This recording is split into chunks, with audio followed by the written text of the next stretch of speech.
Hey guys, what's going on and welcome back to another Minecraft video. Today I'm going to be announcing a new feature coming to the Raven.org server in order to promote teamwork.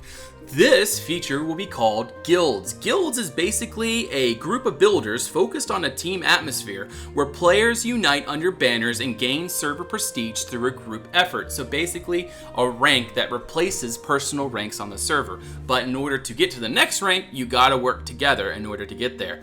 Now, the reason why we're doing this is because I want to promote more teamwork on the server. It seems like for nowadays, it seems like everyone works on by themselves and they kind of want to do their own thing. And you know, it's kind of like a competitive thing where, oh, that's crap and mine's so much better than yours. And we're all getting kind of tired of that, I'm sure.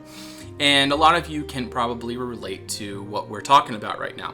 So the idea is by guilds is going to be promoting teamwork, and it's going to be a sort of long process in getting there and getting things sorted out. But basically the idea of this video is me specifically asking you as the viewer to give me your ideas and your input. And if you are experienced in this sort of thing, tell me what you think is best and how you would have it done. So I guess we're just going to go ahead and start. I'm just going to go through this outline that we have written up and try to give you guys an idea of what a guild is and tell me what you guys think about what we have come up with. So guilds would build on a custom world that has many pre-designated build sites with basic lore constrictions but remain largely open to creative judgment.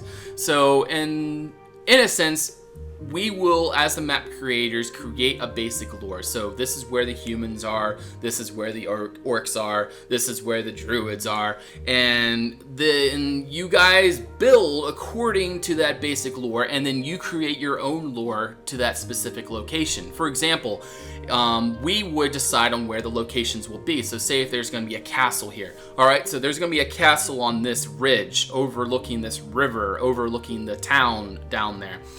And so then you would come up with a name for it, you would come up with why that castle is there, and you would come up with what family lives there, why and how long it's been there, why it was built there, during what war it was mainly destroyed or something. I don't know. You guys would decide the lore behind that, and that's what's kind of important behind this is you guys decide the specifics, we decide the base. So that way it's a cohesive map. Now the thing is before we start this map, it'll be in a beta. So the beta guilds will be on a plot world, and then that plot world will carry through, so you can still build whatever you want. But if you want to build on the map, oh, there we got Skype. But if you want to build the map, let me go ahead and close that out really quick. Don't disturb. Okay, so in order to build on the map, you would have to follow the basic lore constrictions, and you would have to build whatever is decided that's going to go there, and it would be on a team environment. So the guild would comprise of up to 12 individuals at maximum tier being 10. There would be one leader and 2 managers to conduct all functions within their guild. Now, the leader would basically be the one that would put in the application to start the guild. Now, in order to start the guild, you must have at least 2 other players that are willing to join you in this guild, and you need to meet the certain requirements of which will be shown in the application. So basically being a long-term member of the Raven server, be sort of prominent, and be known that you can actually lead a project and that people would follow you. That's what's kind of important. And also the guild managers would be per 6 members of your guild, and they would sort of be like the leaders as well, but they would manage it and sort of they would be the most trusted towards the leader, like the leader's most trusted people in the guild, and in a sense they would have a lot of say as well. But yeah, we'll get there, but that's only per 6 members, and tier ranks and tiers would be pretty difficult to achieve, and we'll get to that later. Guilds are based on a tier system, and each member categorized under a guild rank designated by the guild leader. So basically the rank will be like tier 3, so it'll be T3, and then like member, manager, and leader will be 1, 2, and 3. So if you're a leader, you'd be 3. If you are a member, you'd be 1, and if you're a manager, you'd be 2. etc. So 1, 2, and 3. And then your guild name, and you can choose what your guild name will be in the application. So in this, for the test rank, is Lannisters, and then that would be the guild rank for the test rank. So it's guild tier, guild member level, and guild name. So guild ranks would replace personal ranks. For example, Architect, Grand Architect would be your guild rank, and then that would show that what your rank is, and then sort of create a unified atmosphere. So like everyone's like, oh wow, the Lannisters, wow, they're so cool. They are building this giant project, and they're tier 5. Whoa, that's so cool. They must have done a lot. So that means it's very prestigious, because then your guild would be, you know, sort of looked up to. And then that would add a healthy competition. So it'd be groups of people instead of individuals not against each other, but sort of going up on one another. The guild must have 3 members committed, including the leader, upon submission of the application. Guild tiers are based on a judging system upon completion of a build that meets the criteria required for each tier. Tiers judged by appropriate admins and staff. So basically, when you want to get to the next tier, you must first meet the tier requirement, and then you submit a review, sort of like how current reviews are, where you ask for an admin or staff to come over, and then they vote to say if that build is ready to be ranked up or not. And so there's basically tier 1, tier 2, tier 3, tier through tier 10, and it's basically measured on houses. So basically for tier 2, you would need to build a meeting Raven quality standards with at least 10 homes and appropriate purpose. Now, in order to reach the next tier, your first tier can't carry over. So for tier 2, it must be a completely different build or a set of builds. But it doesn't have to be all the same build. So basically for tier 3, it's 25 homes, and you can make, say, 3 villages or 2 villages, and then that would comprise tier 3, etc. So that is the idea behind that. And then starting out, a guild will have 3 individuals. Each tier will add 1 open slot to their membership, so that tier 12 will have 12, or tier 10 will have 12 open spots. Non-guild members may not participate in a guild submission, or else they will be disqualified. Guilds must work together in some instances when connecting builds, and sometimes when filling in the landscapes and surroundings. So that's a pretty important thing, because sometimes you're going to have to connect one build to the other. Say 2 different guilds build it, so you would have to connect it, and you had to work together for like details and the nature, etc.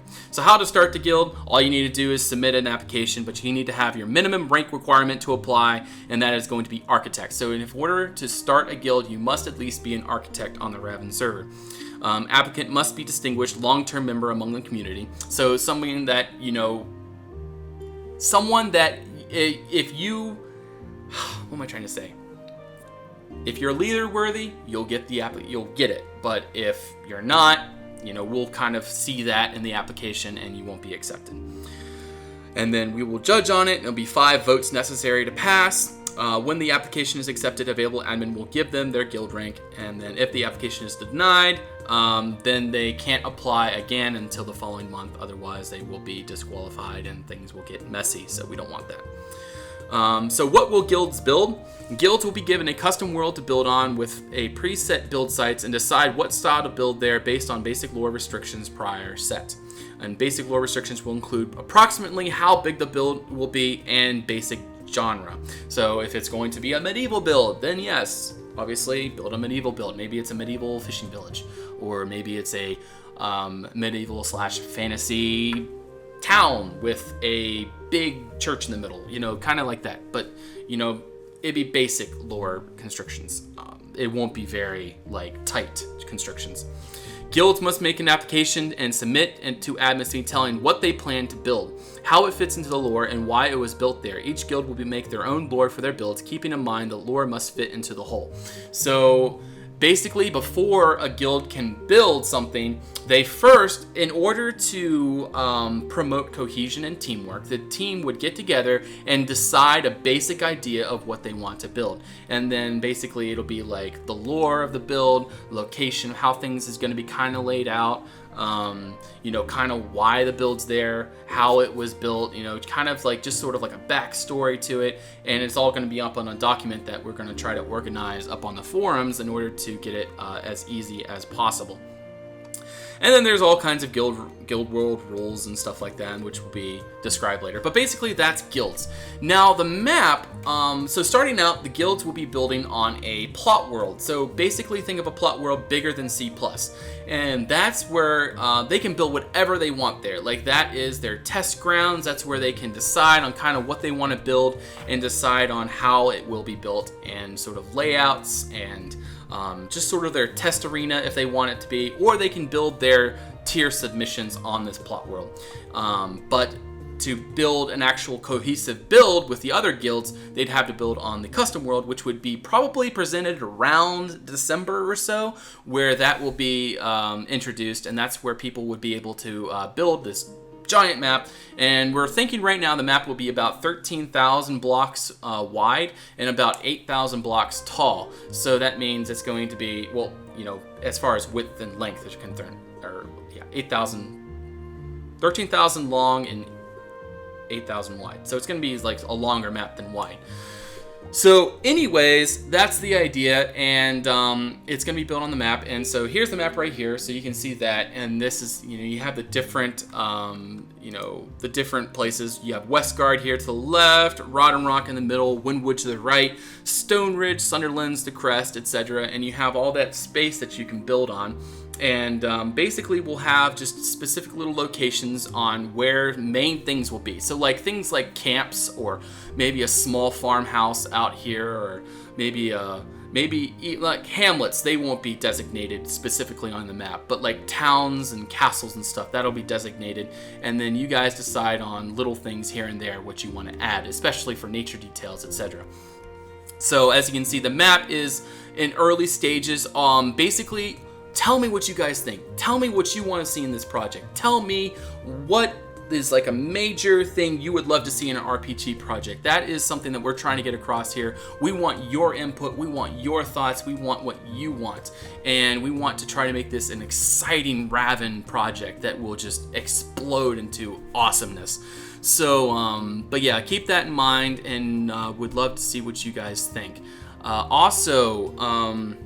What else do we have to talk about? The lore, the basic lore behind this is that this was founded, the original inhabitants of this land was orcs, I guess, and we're trying to figure out what exactly we want to do. We're adding in orcs because people want orcs on the map, because we're trying to be hospitable to people that want what people want for the map, and there's a certain group of people that want orcs. So these people want orcs, and so we're going to be adding like orc strongholds throughout this land and trying to make it so that it feels mostly, you know, as realistic as possible. You know, keep them far away from human settlements. And then there's going to be castles, and there's basically this one kingdom. And then the kingdom is split into 6 provinces. So say Sunderland's or Rodden Rock are the capital. And then the capital city or capital town would be there, and that's where the castle and the palace would be, where the king would stay. And then each province, Westguard, the Crest, Sunderland, Stoneridge, and Windwood, would be where the dukes would be, or the barons. And then the barons would have a castle of their own and live next to a town. And then they would oversee marshals, who each would have their own small keeps or wooden forts, etc. And then they would oversee the villages and hamlets, etc. across their provinces. And then each province would have like a specific resource, and like the village would have a specific resource. So like a village, like a wheat farming village, a carrot village, a mining village, a fishing village, stuff like that. And the hamlet's the same, along the same lines. So I'm hoping you guys are getting the idea, and I hope you guys kind of got the basic idea of what's going on. And we definitely want to see what you guys think. So that's what we want to know, is what you guys think. And I've already covered that, and that's what we want to know. So the idea behind this is a mainly human-dominated land where the humans have established a basic control over the whole thing, and it's part of an empire. And there's an imperial presence here, where there's like a imperial castle or a fort where they are holding this basically land and keeping their grasp on this place or something like that. But if there's anyone out there that wants to put out test lore and decide and help us decide on what's going on, we would love to see what you guys think, and maybe write that up and just send it to me or something, PM me on here on YouTube, and would love to see what you guys think. But anyway, please let me know what you guys think, what you guys would want, and just putting feelers out there and giving we want to know what you guys want to see on this project. So hopefully I'll hear from you guys and get a lot of feedback. So thank you for watching. If you guys have made it this far, then you guys are awesome. I appreciate you watching through the whole video and getting all the information. And I'm really, really, really excited for this super awesome project, because getting people together and building on an awesome map will be just freaking awesome. Like super awesome. So I'll talk to you guys soon. Thank you for watching. Bye-bye.